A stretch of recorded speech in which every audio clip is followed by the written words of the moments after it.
The chill in the air clawed through my uniform as I made my way up the creaking steps of the abandoned Willowbrook Elementary School.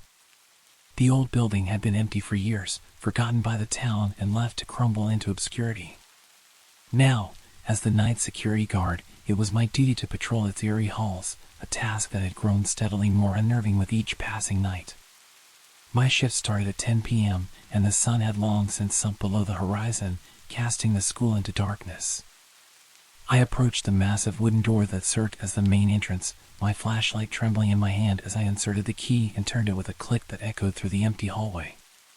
The sound reverberated off the peeling wallpaper, making me jump. "Get a grip," I muttered to myself. I stepped into the dimly lit lobby, my boots echoing against the cold, tiled floor. The school's once bright colors had faded into a sickly blend of muted browns and grays, and the walls were adorned with faded posters and student artwork, giving the place an eerie sense of abandonment. As I began my rounds, the silence was oppressive, interrupted only by the occasional drip of water from a leaky ceiling. I'd been on the job for a few weeks now, and I'd grown used to the eerie atmosphere, but tonight felt different. Tonight, the air was thick with a sense of foreboding that sent shivers down my spine. I moved down the corridor, my flashlight beam dancing over rows of locked classrooms. I tried to shake off my unease, attributing it to the stories I'd heard from the previous security guard. He claimed to have seen and heard strange things in the school, things that defied explanation. But I was a rational person, and I didn't believe in ghosts or the paranormal. As I approached the end of the hallway, I noticed a faint light flickering under a classroom door. My heart quickened, and I approached cautiously, my hand trembling as I reached for the doorknob. I pushed the door open slowly, and my flashlight revealed an old classroom, its desks covered in dust and cobwebs. But there, at the front of the room, stood a small, flickering candle. The flame danced in the drafty air, casting eerie shadows on the walls. My mind raced, trying to come up with a rational explanation. Maybe some kids had broken in, playing pranks. But the door was locked from the inside. I approached the candle, my breath visible in the cold air. I reached out to extinguish it, but as my hand got closer, I felt an icy breeze rush past me. The flame wavered but didn't go out. It was as if the very air itself resisted my touch. I stumbled back, my heart pounding in my chest. This couldn't be happening. It had to be some sort of trick. I tried to calm myself, to think logically, but my mind was a whirlwind of fear and confusion. As I turned to leave the room, the door slammed shut with a deafening crash. I screamed and fumbled for my flashlight, my fingers slipping on the slick surface. When I finally got it back on, the room was empty, and the candle had gone out. I stood there, my heart racing, trying to make sense of what had just happened. I knew I couldn't stay in that room, so I made my way back to the lobby and called the police, explaining that there might be intruders in the school. They promised to send someone over, but it would be a while before they arrived. I continued my patrol, my nerves on edge, and my flashlight sweeping over every shadowy corner. The minutes dragged on like hours, and the building seemed to come alive with strange sounds, whispers, laughter, and faint footsteps echoing through the empty halls. Finally, the police arrived, and I let out a sigh of relief. Maybe they would find the intruders and put an end to this madness. But as they searched the school, they found nothing. No sign of forced entry, no trace of anyone being inside. They questioned me, their skepticism evident in their eyes. I could see it in their faces, they thought I was making it all up. But I knew what I had seen, what I had felt. I wasn't crazy. After the police left, I continued my patrol, my unease growing with each passing minute. It was as if the school itself had turned against me, its walls closing in, its presence suffocating. I couldn't shake the feeling that I was being watched. As I reached the basement, a place I had avoided until now, I couldn't ignore the feeling any longer. I had to know what was down there, what secrets the school held. My flashlight flickered as I descended the creaking stairs, the air growing colder with each step. The basement was a labyrinth of dark corridors, and I could hear the distant sound of dripping water. I moved deeper into the darkness, my footsteps echoing in the eerie silence. That's when I heard it, the faint sound of children's laughter. My heart froze in my chest as I followed the sound, my flashlight beam dancing over the cracked, damp walls. The laughter grew louder, echoing through the narrow hallways. I turned a corner and stumbled upon a scene that made my blood run cold.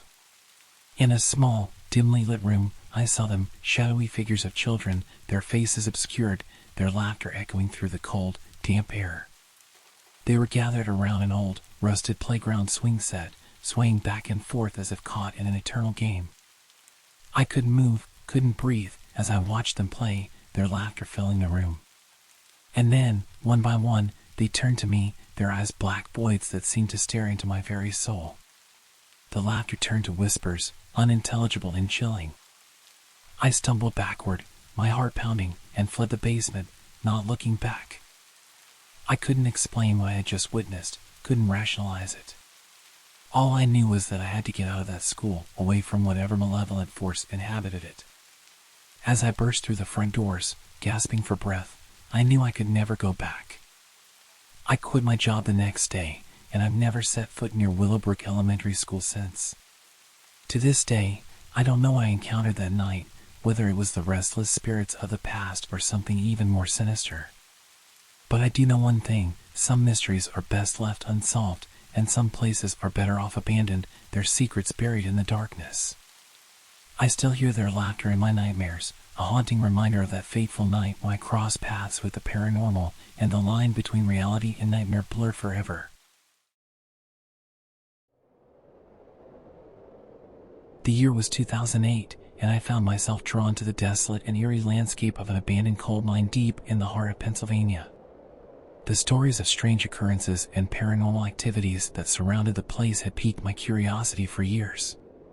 On a cold and moonless night, armed only with a flickering lantern and an insatiable desire for adventure, I decided to explore the dreaded coal mine. As I approached the entrance, the oppressive darkness seemed to swallow me whole. The air grew colder, and I could hear the faint, ghostly whispers of the wind, like the voices of long-forgotten miners trapped in the depths of the earth.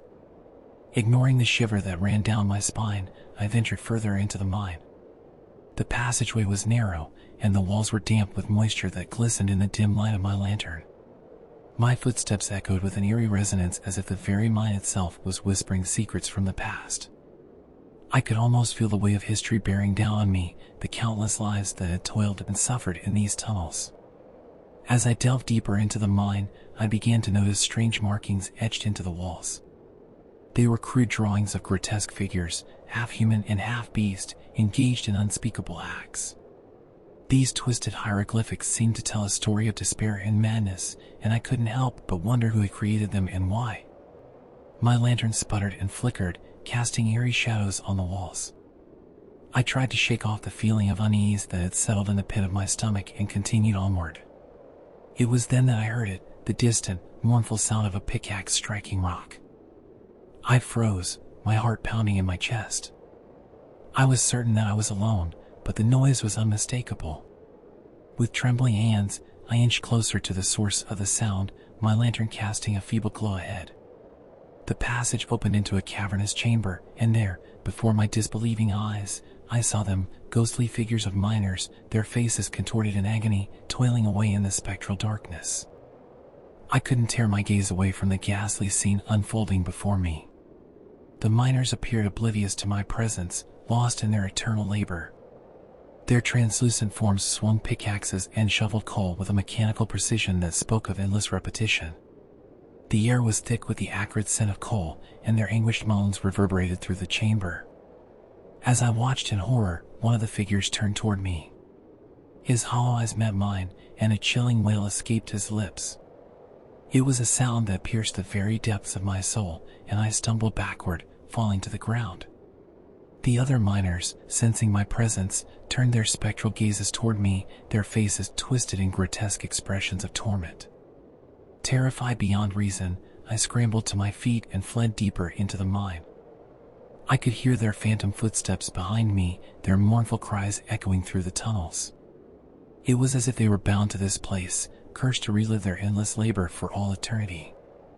I didn't know how long I ran, but eventually, I found myself in a small alcove, gasping for breath. The ghostly miners had not pursued me any further, and I was alone once more in the oppressive darkness. My lantern had gone out during my frantic flight, leaving me in pitch blackness.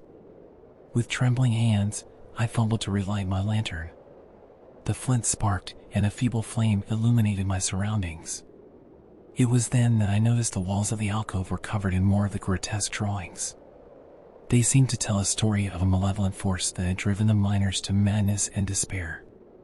As the lantern's glow danced across the images, I felt a malevolent presence closing in around me. The air grew colder, and a sinister whisper filled my ears. It was a voice filled with malice, a voice that promised unspeakable horrors. "Join us," it hissed, its words like ice in my veins. "Join us in our eternal torment." I clutched my lantern, my heart pounding in my chest. I knew I had to escape, to find my way back to the surface and away from this accursed place. With renewed determination, I pressed on, retracing my steps through the labyrinthine tunnels of the coal mine. The journey back felt like an eternity, the mind seemingly shifting and rearranging itself to confound my efforts. But I couldn't give in to despair. I couldn't become another lost soul trapped in the never-ending nightmare of the coal mine. Finally, after what felt like an eternity, I saw a faint glimmer of light up ahead. The entrance to the mine was within reach.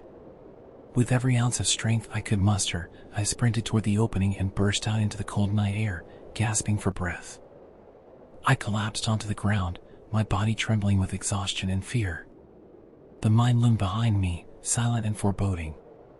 I knew I had escaped with my life, but the memory of the ghostly miners and the malevolent presence that dwelled within those cursed tunnels would haunt me for the rest of my days. To this day, I cannot explain the horrors I witnessed in the abandoned coal mine of 2008. It is a place where the boundaries between the living and the dead are blurred, where the sins of the past continue to exact a terrible toll.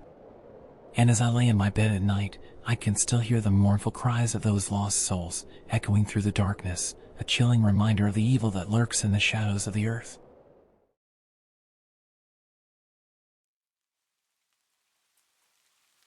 I worked at a small warehouse on the outskirts of town during the summer of 1999.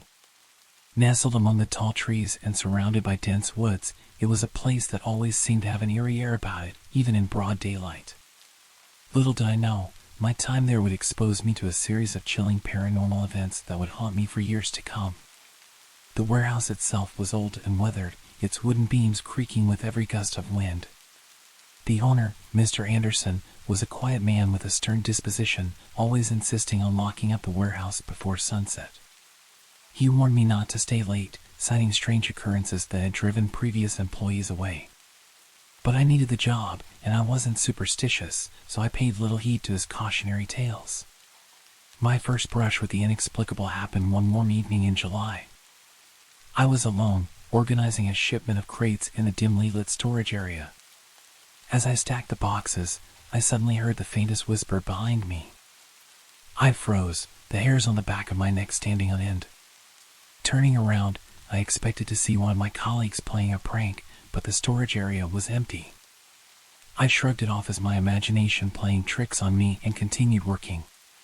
But the whispers persisted, growing louder and more sinister. It was as if someone, or something, was trying to communicate with me. The words were indistinct, but the feeling of malevolence was unmistakable. I decided to leave for the night, locking the warehouse door behind me. The next day, I tried to dismiss the incident as a product of my tired mind. But the unease stayed with me, and I couldn't help but ask some of my coworkers if they had ever experienced anything strange. To my surprise, a few of them shared their own eerie stories. One worker, Joe, spoke of hearing footsteps when no one else was around. Another, Maria, claimed to have seen a shadowy figure darting between the aisles. The stories were unsettling, and I began to wonder if there was some truth to Mr. Anderson's warnings. As the weeks passed, the paranormal activity escalated. Objects would move on their own, crates would topple over without explanation, and the whispers became more coherent. It was clear that something was trying to communicate with us, and it seemed increasingly malevolent. One particularly harrowing night, I stayed late to finish a project. The warehouse was silent, and I was the only one inside. As I worked, the temperature suddenly dropped, and a bone-chilling gust of wind blew through the storage area. I felt a presence in the room, a palpable malevolence that sent shivers down my spine. I turned around slowly, dreading what I might see. And there, in the dim light, I saw a figure. It was a woman dressed in tattered clothes, her face obscured by long, matted hair. She stared at me with hollow eyes, her lips moving as she mouthed words I couldn't understand. I stumbled backward in terror, my heart pounding in my chest. The figure advanced towards me, her movements unnatural and jerky. I fumbled for my phone, desperate to call for help, but when I looked up again, she was gone. I rushed out of the warehouse, leaving my work behind. I never returned to that place after dark. I tried to quit my job, but Mr. Anderson convinced me to stay, offering to change my shift to daytime. Reluctantly, I agreed. During the daylight hours, the warehouse seemed like an entirely different place. It was just an ordinary storage facility, with no signs of the malevolent presence that had tormented us after dark. I started to question my own sanity, wondering if the stress of the job had caused me to hallucinate. But the other employees insisted that they had seen and heard the same things I had. We formed a tight-knit group, vowing to support each other and figure out the mystery of the warehouse. We decided to do some research, visiting the local library and speaking to longtime residents of the area. It was there that we uncovered the chilling history of the warehouse. In the late 18th century, the same location had been home to a small village. The villagers were said to have been superstitious, and rumors of witchcraft and dark rituals were common. One particular story sent shivers down our spines. In 1789, a young woman named Isabella had been accused of witchcraft by the villagers. They believed she had cursed the land and caused a series of crop failures. In a fit of hysteria, they had dragged her to the very spot where the warehouse now stood and burned her at the stake. Isabella's tormented spirit was said to have lingered, seeking vengeance on those who had condemned her. It was her whispering voice that we had heard, her malevolent presence that had haunted the warehouse for centuries. Armed with this knowledge, we decided to confront Isabella's spirit. We held a seance in the warehouse one evening, hoping to communicate with her and find a way to put her soul to rest. The atmosphere was thick with tension as we gathered in a circle, our hands joined. As we began the seance, the temperature dropped and the room grew dark despite the still bright evening sun outside. We felt a presence, and the whispers started again, this time louder and more urgent. We asked Isabella if she was there, and the response came in the form of a chilling breeze that swept through the room. A voice, both haunting and sorrowful, filled the air. "I am here," it said, its tone laced with pain and anger. We asked Isabella what she wanted, and her response sent chills down our spines. "Release me," she pleaded, her voice trembling. "Release me from this torment." Tears welled up in my eyes as I realized the extent of Isabella's suffering. We asked her how we could help, and she told us that we needed to find her remains and give her a proper burial. With Isabella's guidance, we located her unmarked grave deep in the woods behind the warehouse. We dug with a sense of purpose, and as we unearthed her skeletal remains, a feeling of closure washed over us. We laid her to rest in a simple grave, offering our heartfelt apologies for the injustice she had suffered. From that day on, the warehouse's atmosphere changed. The paranormal activity ceased, and the whispers were replaced by a profound silence. Isabella's spirit had finally found peace. As for me, I quit my job at the warehouse shortly after the ordeal. The memories of those paranormal experiences still haunt my dreams, and I can't help but wonder if Isabella's tormented spirit still watches over that old, weathered building. One thing is certain, I'll never forget the summer of 1999 and the chilling tale of Isabella, the tormented spirit of the warehouse.